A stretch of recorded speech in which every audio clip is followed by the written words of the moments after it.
Previously, I spoke of how the extroverted thinking type of person selects a range of generally accepted norms and observable facts to form the extroverted formula, a criterion by which he judges the world, people, and from which he derives meaning, as well as a moral code for how others ought to behave. He's quite rigid and harshly screens out what doesn't comply with his way of thinking. I mentioned the benefits of this rigidness in the last video, but today we focus more on the negatives. Then we shall summarize. Apart from others, it is the person in question whose life is the most undermined by this rigidness. The extroverted thinking type of person, given his attachment to a single cherished course of doing and being, there are so many activities he completely rules out which otherwise could be enriching to him. For instance, this type perceives as nuisance, metaphysics, religious experiences, and such like intangibles. What doesn't obey the laws of logic and empiricism, arts, music, aesthetics, establishment of strong emotional bonds, any such activities that trigger intense feelings or mere sensations even, are completely discarded into sheer unconsciousness. The feeling function is not totally repressed, but is often subordinated by thinking. When something has to be felt viscerally, like a beautiful scenery at the ocean, the mind of this type can never let loose and will still be thinking thoughts instead of contemplating simply.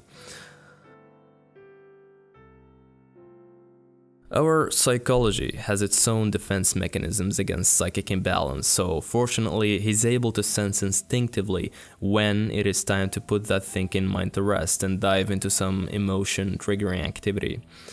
Preoccupation is what makes things worse. If he does not intervene to let out that emotional side on occasion, goes on too long operating on his habitual rationalistic guise, he becomes hysterical and some depressions ensue as a forced retraction, compensating his prolonged repression of emotion.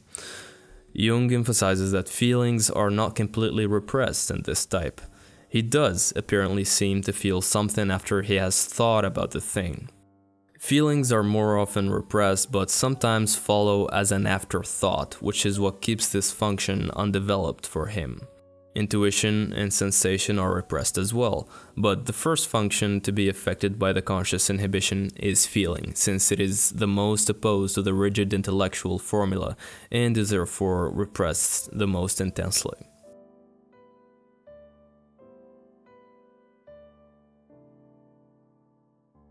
Distortion of feeling. Thinking has the upper hand. Some feelings take effect on a conscious level. Most, however, are thwarted into sheer unconsciousness, instead replaced by a thought, but nevertheless they still influence the individual in many wicked ways. Any kind of feeling, be it joy, sadness, say it got repressed, it then follows a course of being distorted, the core is altered.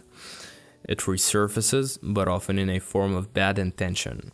A desire to help someone can seem pure to the person in question on a conscious level, but since some kind of feeling got repressed in the past, even if it had no relation to this current desire, it re-emerges, attaches itself to that benevolent motive, and twists it into a selfish one, making the person help others for sure and feel like he's being altruistic on the surface, but deep down and unbeknown to him, an unconscious need to feel approved of, to be titled as righteous, expecting to receive something in return, all operate under the radar.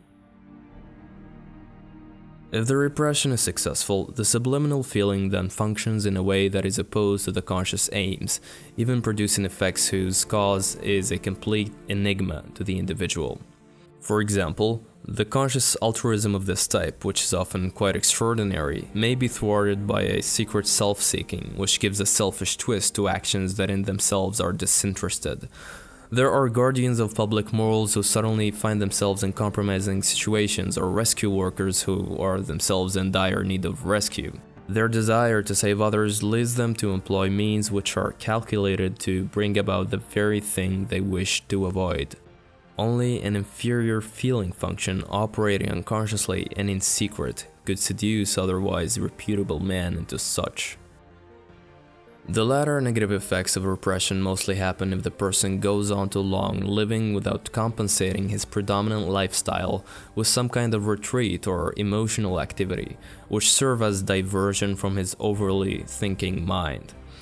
Repression is always on, and it's a healthy psychological mechanism against overwhelming emotions. Here, however, repression is exaggerated because of a hysterical state, a depressive episode, or due to an over-preoccupation in the world of thoughts, without consideration to pause, to engage in something that would trigger one's emotions and feelings. This quote-unquote negative kind of repression can be released by simply putting aside work, watch a movie, enter a deep relationship, basically making way for emotions to arise and express themselves. He must do this if he is to avoid the consequences of the emergence of exaggerated repression. Thanks for watching, guys. You can support the series with a simple like, share, comment, or Patreon. I really appreciate your attention. The next one is gonna be about the extroverted feeling type of person. See you soon.